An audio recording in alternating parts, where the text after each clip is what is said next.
السلام علیکم ورحمۃ اللہ وبرکاتہ۔ آج پورا ہندوستان 79ویں جشن یوم جمہوریہ کی خوشیاں منا رہا ہے۔ ہر طرف خوشی کا ماحول ہے، ہر طرف عید کے سا سما ہے۔ کہیں ترنگا لہرایا جا رہا ہے، کہیں چاکلیٹ تقسیم کی جا رہی ہیں، تو کہیں سڑکوں پر ریلی نکالی جا رہی ہے۔ یہ خوشی کس وجہ سے ہے اور یہ نغمہ کس وجہ سے گایا جا رہا ہے؟ یہ خوشی کے ترانے کیوں گائے جا رہے ہیں؟ اس کی تاریخ کیا ہے؟ آئیے آپ کے سامنے پیش کرتے ہیں۔ یاد رکھیے کہ جو قومیں اپنے پاسٹ کو، اپنے ماضی کو، اپنے گزرے زمانے کو بھول جاتی ہیں، انہیں کبھی بھی تاریخ یاد نہیں رکھتی، وہ قومیں کبھی ترقی نہیں کرتیں۔ تو ہم اسی لیے اپنی ماضی کو یاد رکھتے ہیں، اپنے پاسٹ کو یاد رکھتے ہیں، اپنے گزرے زمانے کو یاد رکھتے ہیں، تاکہ ہم زمانے میں آگے بڑھ کر ترقی کر سکیں اور زمانے میں آگے چل سکیں۔ دوسروں سے آگے چلنا اور خوب ترقی کرنا، یہ بھی ایک ہنر ہے اور دنیا میں حکومت کرنا اور قائم رہنے کا ایک بہترین اور زبردست اصول ہے۔ تو ہمارا ملک پہلے غلام تھا، اب آزادی کی فضا میں سانس لے رہا ہے، اور جو غلامی ہمیں ملی تھی وہ کس وجہ سے ملی؟ ہندوستان انگریز آتا ہے تجارت کے بہانے۔ 1498 سے ہندوستان میں انگریزوں نے آمد و رفت شروع کر دی تھی۔ وہ اپنا کپڑا لے کر آتے، میڈیسین لے کر آتے اور دوسری چیزیں لے کر آتے۔ ہندوستان کے اندر وہ جگہ جگہ الگ الگ شہروں میں تجارت کیا کرتے تھے۔ اب دیکھیے کہ 1498 میں پہلی مرتبہ ہندوستان کے اندر انگریزوں کے تجارتی قافلے آ رہے ہیں اور وہ ہر سال بڑھتے جا رہے ہیں، اور 1601 کے اندر باقاعدہ کمیٹی اور تنظیم اور ایسٹ انڈیا ان قافلوں کو نام دیا جا رہا ہے۔ پوری ایک صدی تک انہوں نے گمنامی کے عالم میں محنت کی ہے۔ آج ہمارے لوگوں کو ایک ذرا سا کام کرتے ہی، ایک دن محنت کرتے ہی، ایک مشن میں کچھ دن چلتے ہی انہیں اس کے نتیجے کی فکر ہوتی ہے، ان کو اس کے ذریعے سے کیا حاصل ہوگا، ان چیزوں کی فکریں ان کو لاحق ہو جاتی ہیں۔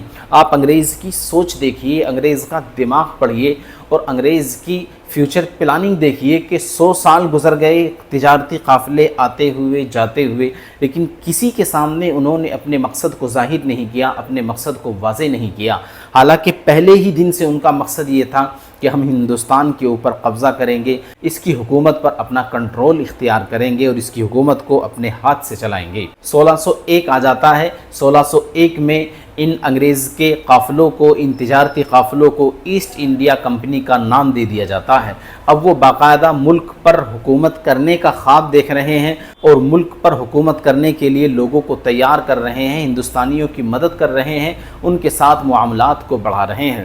ہندوستان پر انگریزی تسلط کی، اس قبضے کی اور انگریزوں کی حکومت کرنے کی سب سے پہلے جس شخصیت نے اندازہ کیا اور جو سب سے پہلے انگریزوں کے اس ارادے کو سب سے پہلے جس شخصیت نے بھانپا، وہ حضرت شیخ سرہندی رحمۃ اللہ علیہ تھے۔ مجدد الفسانی ہی کی وہ شخصیت تھی جنہوں نے سب سے پہلے انگریز کے اس ارادے کو بھانپ لیا کہ انگریز ہندوستان کے اندر صرف تجارتی قافلے لے کر نہیں آ رہا ہے، یہ ہندوستان پر قبضہ کرنا چاہتا ہے، مسلمانوں کو، ہندوستانیوں کو، دیش واسیوں کو غلام بنانا چاہتا ہے۔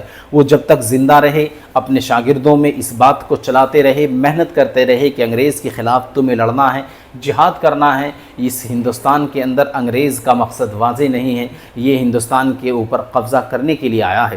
آپ ساری زندگی اپنے شاگردوں کو سکھاتے رہے اور یہی فکرہ اپنے شاگرد کو دے کر گئے۔ آپ کے شاگرد حضرت شاہ ولی اللہ محدث دہلوی نے بھی پوری زندگی یہی اس فکرے کو آگے بڑھایا اور لوگوں کو یہی سمجھاتے رہے کہ ہندوستان کے اوپر یہ انگریز قبضہ کر رہے گا اور یہ قبضہ کرنے کے لیے آیا ہے۔ شاہ ولی اللہ نے بھی اپنے شاگردوں میں اسی بات کو چلایا۔ پھر آگے چل کر آپ کے شاگرد، آپ کے فرزند، آپ کے بیٹے حضرت شاہ عبدالعزیز رحمۃ اللہ علیہ 1803 کے اندر جہاد کا فتویٰ دیتے ہیں۔ اس سے پہلے بہت سی جنگیں مسلمان لڑ چکے تھے۔ سب سے پہلی جنگ بنگال کے اندر 1757 کے اندر لڑی گئی۔ ہندوستان کے اندر انگریز قبضہ کرنا چاہتا تھا، لیکن اس کو پیر رکھنے کی جگہ نہیں مل رہی تھی۔ تجارت کے لیے تو ہر جگہ مواقع تھے، لیکن حکومت وہ کہاں سے شروع کرے، حکومت کو وہ اپنے ہاتھ میں کہاں سے لے، حکومت کا کنٹرول اس کے ہاتھ میں کس جگہ سے آئے، کہاں وہ کمزور کڑی ہے۔ تو اورنگزیب عالمگیر رحمۃ اللہ علیہ کا جب 1707 کے اندر انتقال ہوتا ہے تو پھر وہاں سے ان کو یہ سبق مل جاتا ہے اور یہ کڑی مل جاتی ہے کہ اب ہم ہندوستان کے اوپر حکومت کا خواب شرمندہ تعبیر کر سکتے ہیں اور یہاں سے ہم شروعات کر سکتے ہیں۔ جب تک اورنگزیب عالمگیر رحمۃ اللہ علیہ جیسی شخصیت تھی تو انگریز ہمت نہیں کر پا رہا تھا کہ کس طرح سے حکومت کے خواب کو شرمندہ تعبیر کیا جائے۔ آپ کا انتقال ہو گیا، انگریز نے محنت شروع کر دی اور 1757 آ گیا۔ 1757 سے پہلے آپ دیکھیے کہ انگریز کی 1757 کے میدان میں جب جنگ ہو رہی ہے بنگال کے میدان میں، تو انگریز کی اپنی آرمی ہے، اپنی فوج ہے اور اپنا حکومت کا پورا کنٹرول اس کے پاس ہے۔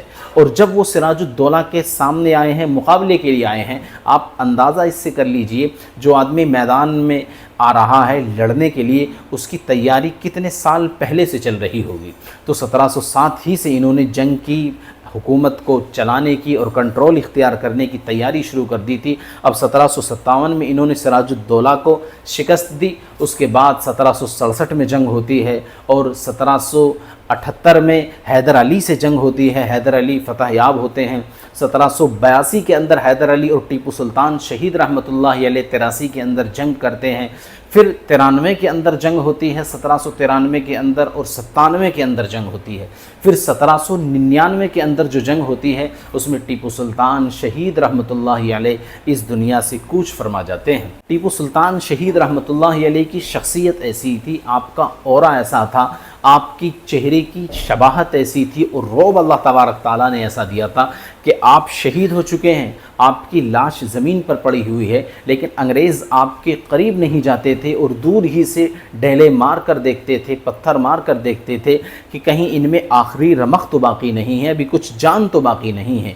ان کی لاش سے بھی، ٹیپو سلطان شہید رحمۃ اللہ علیہ کی لاش سے بھی انگریز ڈر رہا تھا۔ آپ سوچئے اور اندازہ کیجئے، جس کی لاش سے انگریز اتنا ڈر رہا ہو کہ ان کے قریب جانے کی ہمت نہیں کر رہا، تو ان کے وجود سے، ان کے طاقتور اور زندہ وجود سے انگریز کس قدر تھراتا ہوگا، کانپتا ہوگا اور گھبراتا ہوگا۔ لیکن آج ہمارے ملک کے اندر ٹیپو سلطان شہید رحمۃ اللہ علیہ کی شخصیت کو مجروح کیا جا رہا ہے اور ان کی شخصیت کو، ان کی تاریخ کو بدلا جا رہا ہے۔ کچھ برادران وطن نفرت کی ہوا چلا رہے ہیں اور ٹیپو سلطان شہید رحمۃ اللہ علیہ کی ملک کے لیے، آزادی کے لیے، اس جد و جہد کے لیے جتنی قربانیاں ہیں ان پر پانی پھیرنا چاہتے ہیں۔ لیکن مسلمانوں، تمہارا فریضہ ہے، تمہارے اوپر لازم اور ضروری ہے کہ تم اپنے بزرگوں کی قربانی کو یاد کرو، اپنے بچوں کو بتاؤ کہ ٹیپو سلطان کون تھے، حیدر علی کون تھے، سراج الدولہ کون تھے، اور ہم نے ملک کے لیے تنہا کتنی ساری جنگیں لڑی ہیں۔ تو 1799 کی یہ جنگ ہے، اب 1803 آ جاتا ہے۔ 1803 میں انگریز نے دہلی کے اندر لال قلعے کی دیوار پر اپنا جھنڈا لہرا دیا اور یہ پیغام پورے ہندوستان کو دے دیا کہ دہلی ہماری ہو گئی، اب پورا ملک، پورا ہندوستان ہمارا ہے۔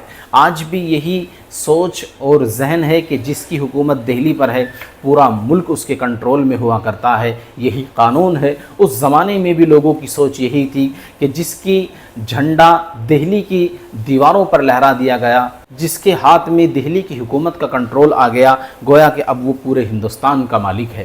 تو ہندوستان کا مالک انگریز 1803 کے اندر ہو جاتا ہے اور اپنا جھنڈا لہرا دیتا ہے۔ آپ دیکھیے کہ اس ماحول کے اندر شاہ عبدالعزیز رحمۃ اللہ علیہ، شیخ سرہندی کے یہ شاگرد کے شاگرد ہیں، تو آپ پھر 1803 کے اندر یہ جہاد کا فتویٰ دیتے ہیں کہ ہندوستان کے اندر مسلمانوں کے اوپر جہاد فرض ہو چکا ہے، ایک شخص بھی اپنے گھر میں بیٹھا نہ رہے، ہر ایک شخص اس آزادی کی جد و جہد میں حصہ لے اور انگریزوں کے خلاف جنگ کرے۔ آپ سوچئے اور اندازہ کیجئے کہ پورے ہندوستان کے اوپر انگریزوں کا تسلط ہے، دہلی پر ابھی انہوں نے قبضہ کیا ہے، وہ لوگوں کو ڈھونڈ کر قتل کر رہے ہیں جو انگریزوں کی حکومت کے خلاف ہیں۔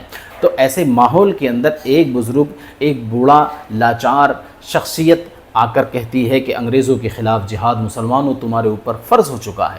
کیسا جگرا ہوگا حضرت شاہ عبدالعزیز کا، کیسا شیر دل جیسی ان کا حوصلہ ہوگا، کیسا جذبہ ہوگا، یہ صرف اللہ سے ڈرنے والا شخص ہی کر سکتا ہے۔ یہ کوئی اللہ کا دیوانہ ہی کر سکتا ہے کہ پوری دنیا کی سب سے طاقتور حکومت سے وہ بغاوت مول لے رہا ہے اور اس کے سامنے آ کر کھڑا ہو گیا ہے۔ تو حضرت شاہ عبد العزیز نے جو فتویٰ دیا اس کے اوپر مسلمانوں نے کام کرنا شروع کر دیا۔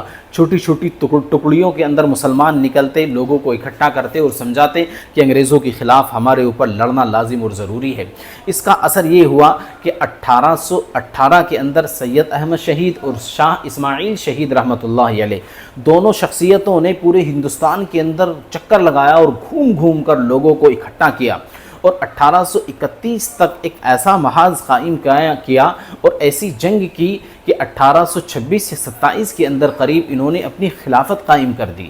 ان کی جد و جہد اور ان کی تاریخ اور ان کا جو انگریزوں کے خلاف معرکہ تھا اس میں ایسا جہادی رنگ تھا کہ اس کے نتیجے میں انہوں نے خلافت قائم کر دی۔ آپ اندازہ کیجئے، جس میں برادران وطن ہندو بھائی لڑ رہے ہیں، مسلمان لڑ رہے ہیں، پھر کیسا انہوں نے اخلاق پیش کیا ہوگا، کیسا کردار پیش کیا ہوگا کہ ہندو بھائی بھی اب کہہ رہے ہیں کہ تم مسلم حکومت قائم کر دو، اب قرآن کا نظام چلے گا، اب شریعت کا نظام چلے گا، اب رسول اللہ کی سنتوں کو فالو کیا جائے گا۔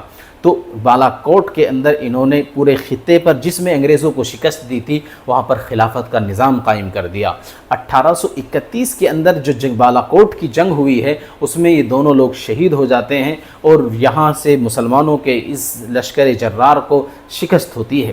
یہ چھوٹے چھوٹے ٹکڑیوں میں یہاں سے لشکر بٹتا ہے، منظم نہیں رہتا، فتح نہیں ملتی، شکست ہو جاتی ہے، تو چھوٹی چھوٹی ٹکڑیوں میں ہندوستان کے اندر پھر پھیلتا ہے، پھر کوشش شروع ہوتی ہے جہاد کی، آزادی کی اور انگریز کو ہندوستان سے باہر نکال پھینکنے کی۔ تو یہ کوشش چلتے چلتے آگے بڑھتی ہے اور 1857 آ جاتا ہے، شاملی کے میدان کی جہاد اور شاملی کے میدان کی لڑائی۔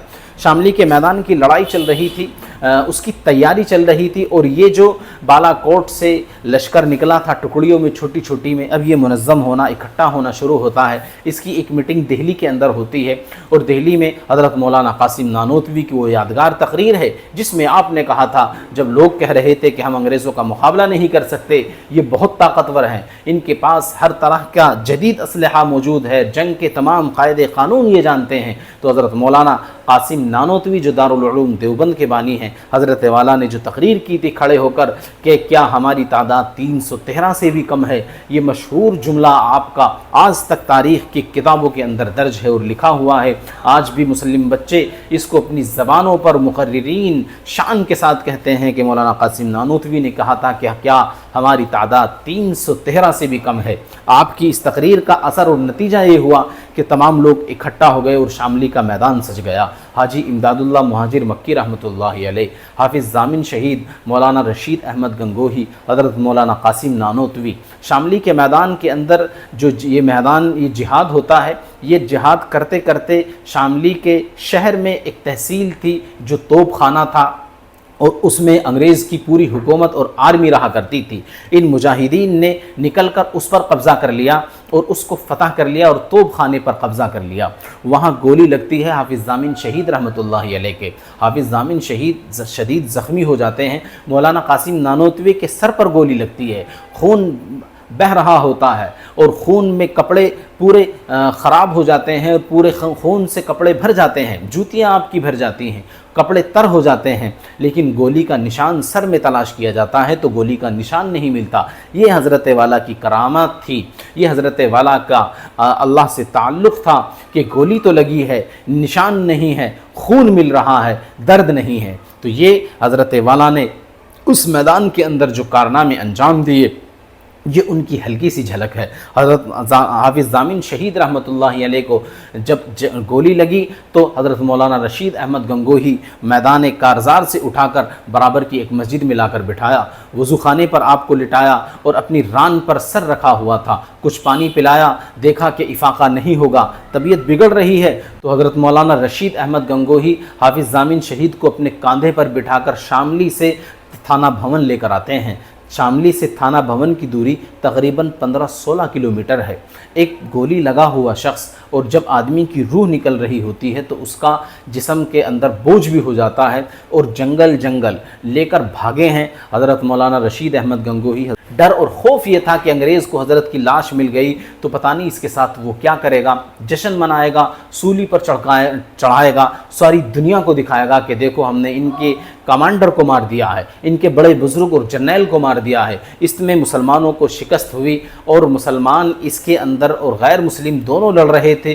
2 لاکھ لوگ اس کے اندر شہید کیے گئے، شاملی کی میدان کے اندر، شاملی کے جہاد کے اندر 51,000 علماء اس میں شہید ہوئے۔ آپ دیکھیے کہ پوری تعداد تو 2 لاکھ ہے اور اس میں سے 51,000 علماء کرام صرف شہید ہوئے ہیں شاملی کے جہاد کے اندر، شاملی کے لڑائی کے اندر اور شاملی کے میدان کے اندر۔ تو علماء کی یہ قربانیاں تھیں، علماء کا یہ جذبہ تھا، علماء کا یہ جہاد تھا۔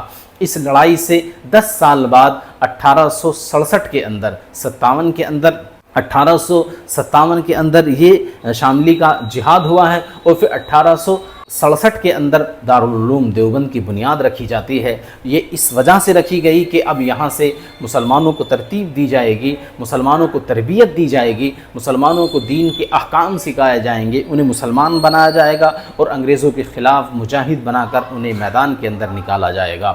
سب سے پہلے انار کے درخت کے نیچے محمود پڑھانے والے اور محمود ہی پڑھنے والے سب سے پہلے جو طالب علم ہیں حضرت مولانا محمود الحسن دیوبندی رحمۃ اللہ علیہ ہیں۔ آپ کے شاگرد کتنے زبردست طاقت اور قوت کے شاگرد گزرے ہیں، کیسی بڑی بڑی شخصیت آپ کی شاگردوں کی گزری ہیں جنہوں نے پورے ہندوستان کے اندر میدان کارزار کو سنبھالا اور ہندوستان میں انگریز کے خلاف ایک محاذ کھول دیا۔ آپ نے ہر ایک شاگرد کو وصیت کی کہ انگریز کے خلاف لڑنا ہے، اگر میرا انتقال ہو جائے تو میرے جنازے کو ہندوستان کی گلیوں کے اندر گھومنا اور لوگوں کو کہنا کہ یہ بڑا بوڑھا، یہ بزرگ، یہ ہڈیوں کا ڈھانچے والا انگریزوں کے خلاف جہاد کرتا تھا، انگریزوں کے خلاف لڑتا تھا، تم بھی اسی طرح سے لڑو، تم بھی انگریزوں کے خلاف میدان کے اندر آ جاؤ۔ تو اب آگے چل کر 1884 آتا ہے، کانگریس اس وقت میں وجود میں آتی ہے۔ 1883 سے پہلے دیکھیے 150-200 سال کا پورا عرصہ ہے، اس میں تنے تنہا مسلمان لڑ رہے ہیں اور مسلمان ہی اس قوم کی اور اس جہاد کی لیڈرشپ کر رہے ہیں اور سر کے اوپر انہی کے تاج رکھا ہوا ہے، وہی کمانڈری کر رہے ہیں، وہی سرتاج ہیں اور وہی ان میدان کے اندر اور جہاد کے اندر پیش ہیں اور آزادی کی جنگ تنے تنہا لڑ رہے ہیں۔ علماء کی سرپرستی میں لڑی جا رہی ہے، علماء کی نگرانی کے اندر لڑی جا رہی ہے۔ اب مسلمانوں نے دیکھا کہ ہندو بھائی بہت کم اس کے اندر حصہ لے رہے ہیں، ان کو آگے بڑھانے کے لیے اب ہندوؤں کے جو بڑے لوگ تھے ان کو آگے کرنا شروع کر دیا، مسلمان کچھ پیچھے رہتے، انگریزوں کو آگے بڑھاتے، ان کی سرپرستی میں اور ان کی قیادت میں اور ان کے لیڈری میں۔ پھر آگے جنگیں چلنی شروع ہوئیں، جنگیں لڑی گئیں اور آگے جو کچھ میٹنگ ہوتی، جو کچھ مشورہ ہوتا ان کو آگے رکھا جاتا تاکہ برادران وطن بھی اس میں کے اندر حصہ لے سکیں اور شامل ہو سکیں۔ اب کتنی ہی طرح کی جنگیں لڑی گئیں، بہت سے بائیکاٹ کیے گئے، ہر ایک میں مسلمان شریک ہیں۔ 1999 کے اندر جمعیت علماء ہند قائم کی گئی، اس سے پہلے تحریک ریشمی رومال حضرت مولانا حسین احمد مدنی نے شروع کی۔ اس تحریک ریشمی رومال کا مقصد یہ تھا کہ جو باہر مسلم حکمران ہیں، جو مسلم بادشاہ ہیں، جو مسلم دیش ہیں، ان سے ہم مدد حاصل کریں، وہ ایک ساتھ سارے بادشاہ مل کر ہندوستان کے اوپر حملہ کریں، انگریزوں کے خلاف محاذ کھول دیں، انگریزوں کے خلاف لڑیں۔ اندر سے ہندوستانی اور ہندوستان کے رہنے بسنے اور ناگرک لوگ بغاوت کریں گے انگریز کے خلاف، اور باہر سے جو مسلم حکمران ہیں، جن ملکوں کے اندر مسلمانوں کی حکومت ہے، مسلم بادشاہ ہیں، وہ انگریزوں کے اوپر حملہ کریں گے تو انگریز حکومت کے پیر اکھڑ جائیں گے، یہ یہاں سے بھاگ جائیں گے۔ تو اس وجہ سے یہ تحریک ریشمی رومال قائم کی گئی تھی اور یہ تحریک چل رہی تھی۔ کچھ بادشاہوں کے پاس خطوط پہنچ چکے تھے، کچھ کے پاس پہنچنے ہی والے تھے۔ ایک اچانک ایسا ہوتا ہے کہ تحریک ریشمی رومال کے خطوط پکڑے جاتے ہیں، ریشم کے اوپر یہ خط لکھے جا رہے تھے، رومالوں کے اوپر۔ انگریز نے اس کو پکڑا تو آپ کو پکڑ کر کالا پانی بھیج دیا۔ کالے پانی کی سزا کاٹ رہے ہیں مولانا محمود الحسن دیوبندی، حضرت مولانا حسین احمد مدنی اور دیگر علماء۔ چند ایک علماء ان کے ساتھ تھے، کئی سال کالے پانی کی سزا کاٹی اور پھر اس کے بعد باہر آئے۔ کالے پانی کی سزا جب یہ بزرگ اور علماء کاٹ رہے تھے تو حضرت مولانا محمود الحسن دیوبندی رحمۃ اللہ علیہ صبح تہجد میں جب اٹھتے تو آپ کو شدید قسم کا ٹھنڈا پانی وضو کرنے کے لیے ملتا تھا، اس لیے کہ بیچ سمندر میں یہ جیل ہے اور سخت سردی تھی اور پانی ٹھنڈا ہوا کرتا تھا، تو آپ سے مولانا حسین احمد مدنی کہتے ہیں کہ مجھ سے دیکھا نہیں جاتا تھا کہ اس پیرانہ سالی اور بزرگی والی عمر میں اور اس بڑھاپے میں میرے استاذ اس ٹھنڈے پانی میں وضو کریں۔ تو میں رات کو عشاء کے بعد حضرت کو لٹانے کے بعد ایک لوٹا لوہے کا بھرتا پانی سے اور اس لوٹے کے پانی کو اپنے سینے سے لگا لیتا اور دیوار سے ٹیک لگا کر میں پیچھے لیٹ جاتا اور اوپر سے کمبل لپیٹ لیتا اور ساری رات ایسے ہی اس لوٹے کو اپنے سینے سے لگا کر بیٹھا رہتا اور اوپر سے کمبل میں نے اوڑا ہوتا تھا تاکہ استاذ محترم کو پتہ نہ چلے کہ یہ سو رہا ہے یا پانی کو ساری رات گرم کر رہا ہے۔ جب صبح کو میں دیکھتا کہ حضرت والا تہجد کے لیے میرے استاذ محترم اٹھنے والے ہیں تو میں وہ لوٹا لے کر حضرت والا کو پانی کا پیش کر دیتا اور حضرت کو یہ محسوس ہی نہیں ہونے دیتا کہ ساری رات یہ لوٹا میں نے اپنے پاس رکھا ہے، گویا کہ حضرت والا کے سامنے میں ایسے پیش آتا اور ایسے اس لوٹے کو پیش کرتا کہ ابھی میں نے نل سے نکال کر یہ پانی آپ کو دیا ہے، ابھی میں نے کنویں سے اس پانی کو نکال کر آپ کو دیا ہے۔ حضرت والا جب دیکھتے کہ روزانہ تو پانی ٹھنڈا ملتا تھا، آج بالکل نارمل ہے اور بالکل تازہ پانی ہے، اس کا ٹھر ختم ہوا ہے اور اس کے اندر ٹھر نہیں ہے، تو حضرت والا اس سے وضو کر کر تہجد پڑھتے اور نماز ادا کیا کرتے تھے۔ حضرت مولانا محمود الحسن دیوبندی رحمۃ اللہ علیہ پر انگریز اس قدر ظلم اور سختی کرتا تھا کہ آپ کی کمر پر ہڈیوں کے سوا کچھ نہیں بچا تھا، جتنا ماس تھا وہ سب لوہے کے گرم کر کر ہتھیار لگاتا اور لوہے کے خنجر لگاتا اور ان خنجروں سے گرم لوہے کے سریوں سے اس سارے جسم کے اوپر، اس کمر کے اوپر جتنا گوشت تھا سب کو جلا دیا تھا، صرف ہڈیوں کا ڈھانچہ بچا ہوا تھا، پیچھے سے صرف ہڈی بچی ہوئی تھی۔ اتنی قربانی ان بزرگوں نے، ان علماء نے اس ملک کو آزاد کرانے کے لیے پیش کی ہیں۔ آج ہم ان کا بدلہ نہیں دے سکتے، لیکن آج کا دن ان کی قربانی کو یاد کرنے کا ہے، انہیں خراج عقیدت پیش کرنے کا ہے، ان کے لیے ایصال ثواب کرنے کا ہے۔ کون سی ہندوستان کے اندر تحریک ایسی تھی، کون سا مشن ایسا تھا، کون سی میٹنگ ایسی تھی جس میں مسلمان شریک نہ ہو اور مسلمانوں میں بھی ایک بڑی تعداد علماء کی شریک نہ ہو؟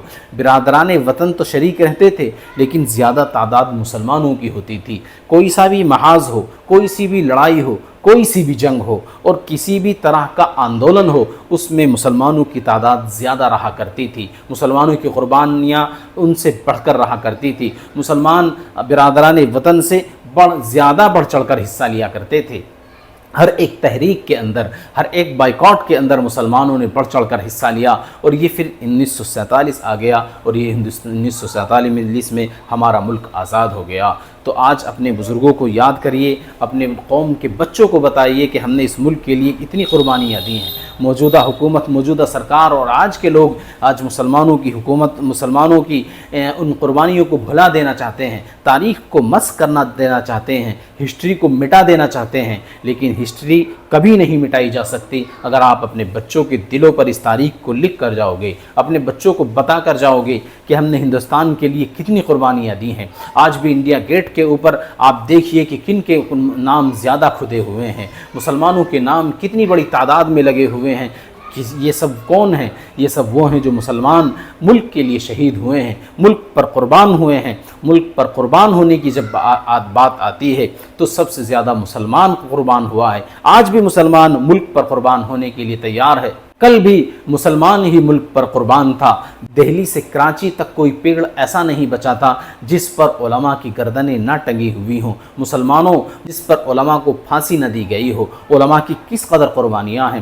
شروع کے 150-200 سال تک علماء ہی اس جہاد کی اور جنگ آزادی کی جدوجہد کی لیڈری کر رہے تھے اور کمانڈری کے فرائض انجام دے رہے تھے، اور آپ ہی کے سروں پر تاج رہبری کا اور لیڈری کا رکھا ہوا تھا اور امامت کا رکھا ہوا تھا۔ ہر میدان میں علماء آگے تھے اور مسلمان آگے تھے۔ آج بھی ہمیں ملک کے لیے دعائیں کرنی ہے، ملک کی خوشحالی کے لیے دعائیں کرنی ہے اور خوشحالی کے لیے کوشش کرنی ہے۔ اللہ تبارک تعالی ہمیں یہ جو آزادی کی نعمت ملی ہے اس کی قدر دانی کی توفیق مرحمت فرمائے، ہمارے بزرگوں کو بہترین خراج عقیدت پیش فرمائے۔ ہم ایصال ثواب کرتے ہیں۔ اللہ تبارک تعالی جو روحیں جنگ آزادی میں میں شہید ہوئی تھیں ان کو بہترین بدلہ عطا فرمائے، ان کی کامل و اکمل مغفرت فرمائے، اور ان روحوں کی شہادت کی برکت سے، ان کے شہادت کے صدقے اللہ تبارک تعالی ہمارے ملک کی جو موجودہ فضا ہے اس کو بہترین فرمائے، خوشحال فرمائے، اور امن و امان والی، بھائی چارے والی فرمائے، اور مسلمانوں کے وجود کو اللہ تبارک تعالی قائم و دائم فرمائے۔ جزاک اللہ۔ السلام علیکم ورحمۃ اللہ وبرکاتہ۔ اس طرح کی اسلامک ویڈیوز دیکھنے کے لیے ہمارے یوٹیوب چینل کو ضرور سبسکرائب کیجئے۔ ویڈیو اگر آپ کو اچھی لگی ہو تو لائک، کمنٹ اینڈ شیئر ضرور کیجئے۔ جزاک اللہ۔